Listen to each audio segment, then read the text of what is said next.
Jonathan Edwards, o pregador que aterrorizou o inferno. Bloco 1.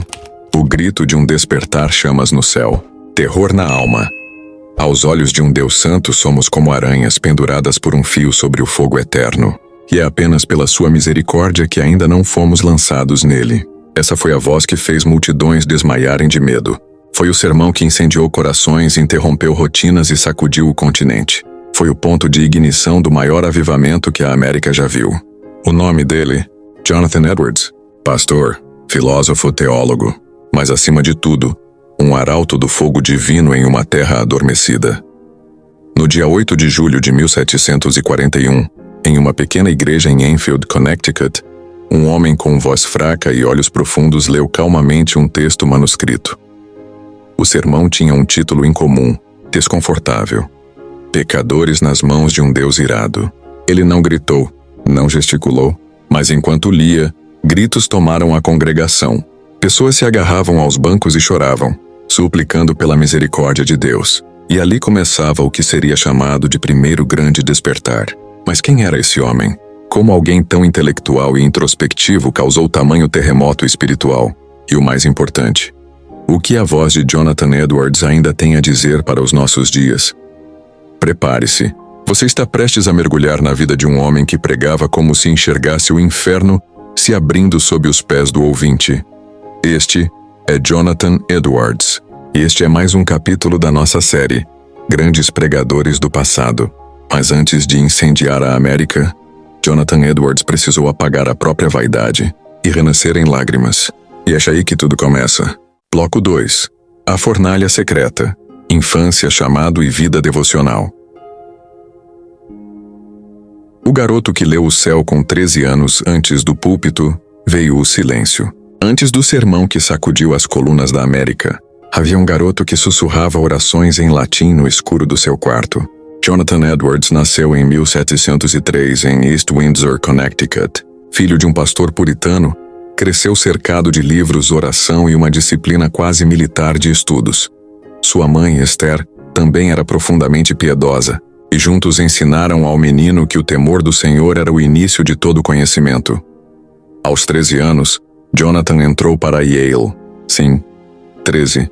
Enquanto seus colegas brincavam no pasto, Edwards lia teologia, astronomia e filosofia com a mesma fome que um homem sedento busca água. Mas não foi sua mente brilhante que o preparou para o púlpito.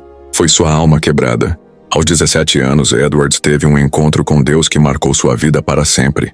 Ele descreveu a experiência como uma contemplação da majestade de Cristo, que me causou lágrimas doces. Era como se o céu tivesse descido até mim. Foi nesse espírito que ele escreveu seus famosos 70 propósitos, uma lista pessoal de compromissos radicais com Deus. Entre eles, resolvo viver de forma que eu desejasse ter vivido ao morrer. Nunca fazer nada que eu não faria se soubesse que era a minha última hora.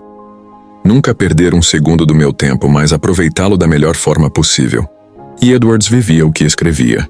Ele orava por horas, jejuava com regularidade, lia a Bíblia em hebraico, grego e inglês. Sua rotina, quase monástica, mas sua mente vulcânica. Era um gênio de joelhos. Foi assim que, ainda jovem, ele se preparou. Não para ser famoso, mas para ser fiel. O púlpito viria. A multidão também. Mas antes disso, Deus o moldou no segredo. Mas nem todos estavam prontos para a intensidade de Edwards. Quando ele começou a pregar sobre o juízo, até os religiosos se incomodaram. O avivamento estava a caminho, mas com ele viria também a controvérsia. Bloco 3. O sermão que rasgou os céus pecadores nas mãos de um Deus irado. A ira de Deus é como grandes águas represadas. Quanto mais tempo são contidas, mais fortes e violentas se tornam. E no tempo devido elas arrebentarão. Esse é apenas um trecho. No dia 8 de julho de 1741, uma pequena igreja em Enfield, Connecticut, foi palco de um dos momentos mais arrepiantes da história cristã. Jonathan Edwards não estava gritando, não gesticulava, apenas lia. Com a voz mansa, os olhos fixos no manuscrito, ele proclamava um Deus justo furioso contra o pecado, sustentando os ímpios por um fio invisível sobre o abismo do inferno.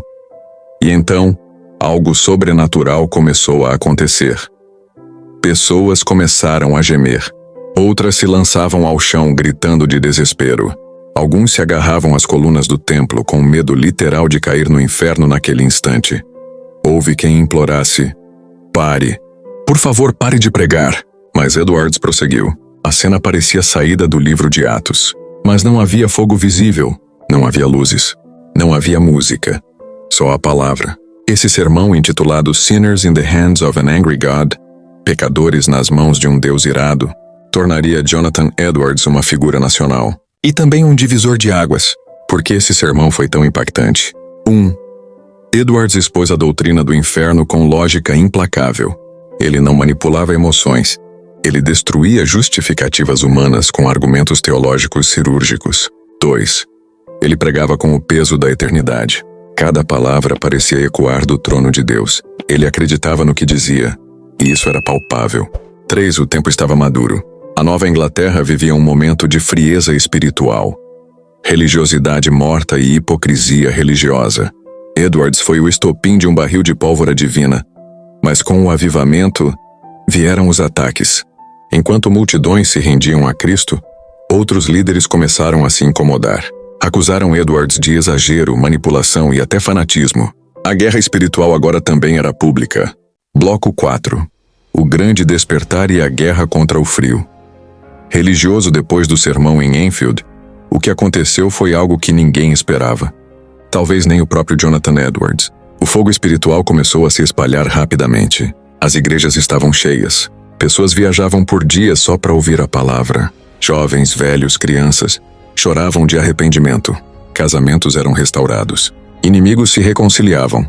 O Espírito Santo parecia pairar sobre cidades inteiras. Começava ali o movimento que a história chamaria de o primeiro grande despertar. E Jonathan Edwards era um de seus catalisadores, ao lado de outros nomes como George Whitefield e Gilbert Tennant. Mas nem todos aplaudiram. A resistência.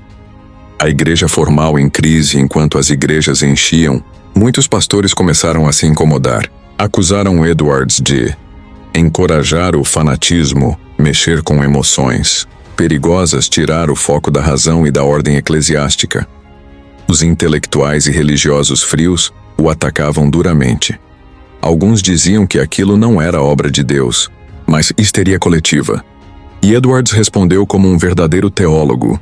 Ele escreveu o clássico A Treatise Concerning Religious Affections, explicando como distinguir uma emoção autêntica do Espírito Santo de um mero entusiasmo humano. Foi uma defesa poderosa do avivamento, mas feita com lógica, Bíblia e sensibilidade pastoral. O custo pessoal, apesar de tudo, os anos seguintes não foram fáceis. Edwards sofreu pressões, críticas internas em sua igreja e acabou sendo demitido por seu próprio rebanho. Sim, o mesmo homem que levou multidões ao arrependimento foi despedido por não querer abrir a ceia do Senhor a membros não convertidos. Sua fidelidade custou sua posição, mas Edwards não recuou. Ele continuou pregando, escrevendo e discipulando, inclusive liderando missões entre os indígenas longe dos holofotes. Foi no silêncio de um vilarejo afastado que Jonathan Edwards escreveria a obra mais profunda de sua vida. Um texto que ecoaria nos séculos seguintes e influenciaria teólogos, filósofos, cientistas e até presidentes. E foi lá também que ele enfrentaria sua morte. Bloco 5.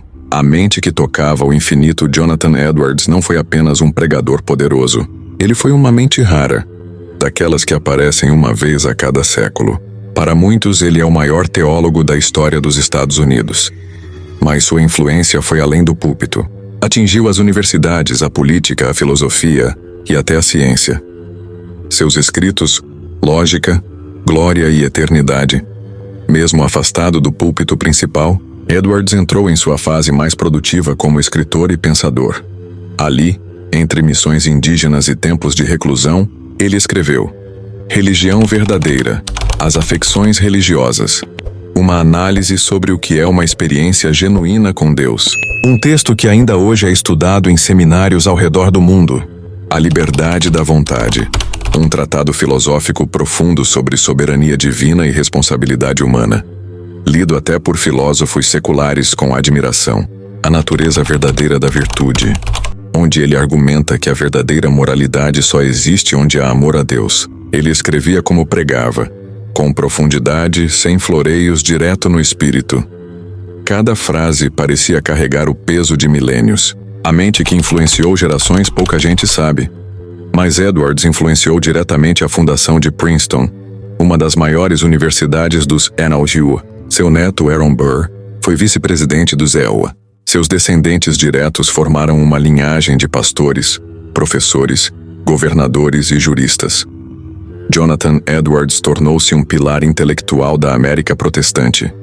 Sua teologia impactou gerações. Seus livros continuam a ser publicados, e sua voz ainda ecoa em seminários reformados ao redor do mundo. Mas até os gigantes caem.